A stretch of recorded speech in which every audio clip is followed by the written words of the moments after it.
Liberalism believes that war is delightful to those who have no experience of it. According to realism, human nature is anarchic and so is the nature of states. Liberalism has its roots in Christian tradition. Unlike realism, that says human nature is anarchic and cannot be changed, liberalism insists that it can be improved. There have been three stages of development of liberal tradition: liberal internationalism, liberal idealism, and liberal institutionalism. Liberal internationalism started in the Enlightenment era and ended before the First World War. Liberal internationalism believed that individual is the key subject and liberty of individual is an important condition for peace. Liberal idealism started with the optimism of Woodrow Wilson, often called Wilsonian optimism, or simply idealism, and ended with World War II. Idealism recognized that state is the key subject, and hence to maintain peace, it is necessary to give states right to self-determination. Liberal institutionalism emerged after World War II and stays till today. Liberal institutionalism or neoliberalism believes that the key subject is the structure of system, and to maintain peace, a world government is necessary, which is quite improbable.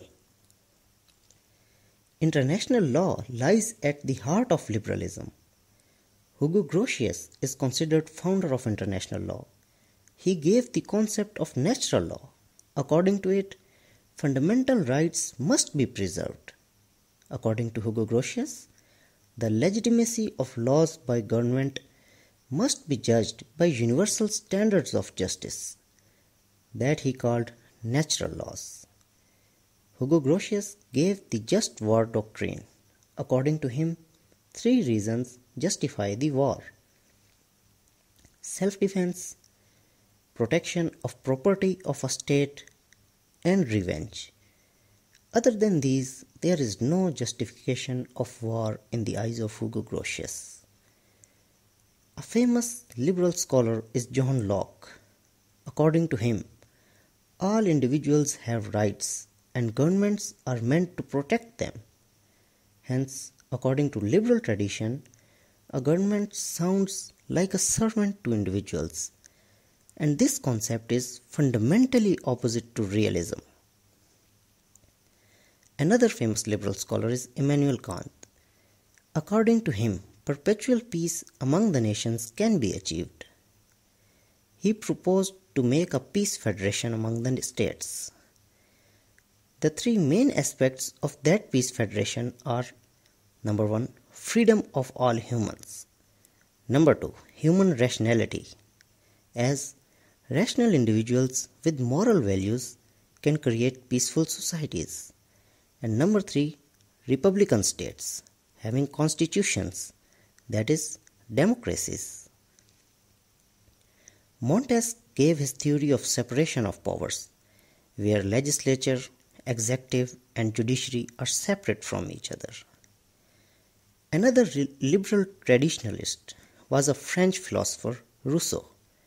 He said that man is born free and everywhere he is in chains. Rousseau had differences with John Locke.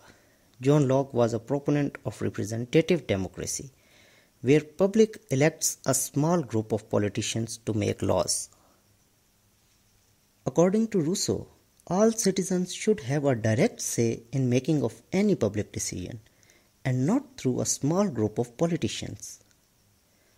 By the time of Rousseau, a new economic order was taking place in Europe, that is, capitalism. Adam Smith wrote the book Wealth of Nations. Basically, Adam Smith noted that wealthy people don't fight, and if states are wealthy, they will resort to cooperation. Adam Smith believed that markets should be free and state should not interfere. He was a proponent of laissez-faire economy and opposed protectionist policies.